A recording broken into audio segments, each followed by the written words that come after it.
और इस वक्त की बड़ी खबर आपको बता दें कि अफगानिस्तान की राजधानी काबुल में हुआ जो आत्मघाती हमला था उसमें तालिबान का शेख रहमुल्लाह हक्कानी मारा गया है। आत्मघाती आतंकी हमला को वो बढ़ावा देने वाला रहा है। काबुल के एक मदरसे में बोलते वक्त ये हमला किया गया था। ये आत्मघाती हमलावर बताया जा रहा है कि एक नकली टांग में एक्सप्लोसिव्स को छुपाकर अपने साथ लेकर आया था। रहमुल्लाह के साथ साथ इस हमले में उसका बेटा और भाई भी मारा गया है।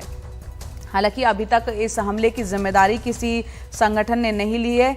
इस पर बात करने के लिए हमारी सहयोगी कादम्बनी शर्मा हमारे साथ जुड़ रही हैं। कादम्बनी, इस हमले से जुड़ी क्या जानकारी मिल पा रही है और यहाँ पर ये आत्मघाती हमला हुआ है, क्या डिटेल्स काबुल की? जया, जो सबसे बड़ी बात है इस आत्मघाती हमले की वो ये है कि ये शख्स कौन था। असल में ये शख्स वो है जिसने आत्मघाती हमलों को बढ़ावा दिया। स्पिरिचुअल गॉडफादर बताया जाता है इस तरह के हमलों का। किसी भी देश में आत्मघाती हमलावरों का कोई दस्ता नहीं होता है, लेकिन आपने देखा होगा कि पिछली बार जब तालिबान ने टेक ओवर किया था अफगानिस्तान का, जब उसने कब्जा किया था, तो आपने देखा होगा कि उसके बाद जो मार्च वगैरह निकले उसमें आत्मघाती हमलावरों का भी एक दस्ता था। तो ये जो शख्स है ये माना जाता है कि इसको वो बढ़ावा देता था और इसे बहुत सही मानता था। और इसके कारण जो जानकार हैं, जो वहां के अफगानिस्तान के जो पत्रकार हैं, उनका कहना है कि इसके कारण कई लोगों की जान गई, कई फैमिलीज जो हैं वो खत्म हो गई। तो अब इसके साथ भी वही हुआ है। ये शख्स जो है दो बार पहले भी हमलों में, इस तरह के हमलों में बच चुका है। जो आखिरी बार इस पर हमला हुआ था वो पेशावर में 2020 में हुआ था और उसमें कई लोग मारे गए थे, 7 उसमें लोग मारे गए थे, लेकिन ये साफ बच निकला था।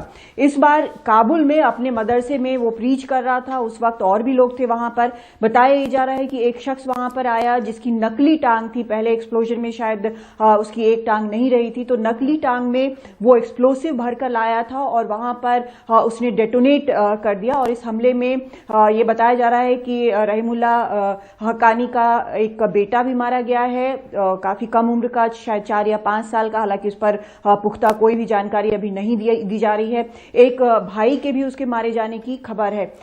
ये जो शख्स है हालांकि काफी कंट्रोवर्शियल रहा है और तालिबान जो है, तालिबान में काफी रेस्पेक्टेड रहा है। हालांकि हक्कानी नेटवर्क से उसका लेना देना नहीं है। और अभी जो खबर आ रही है उसके मुताबिक इस्लामिक स्टेट, जिसके काफी खिलाफ रहा है, टीटीपी तहरीके तालिबान पाकिस्तान का सपोर्टर रहा है, तो आईएस ने इसकी जिम्मेदारी ली है इस पर आत्मघाती हमले की।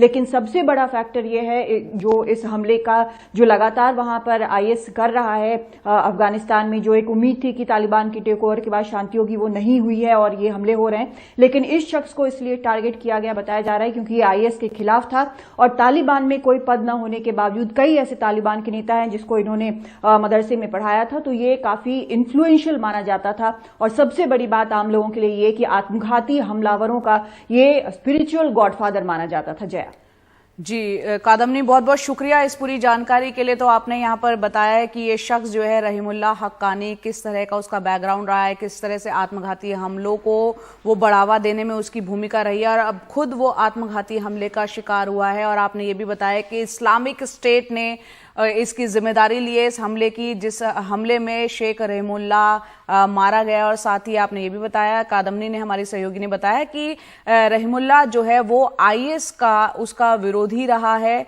और इस हमले में जो है, इस आत्मघाती हमले में वो उसका शिकार हुआ है और उसकी मौत हो गई है।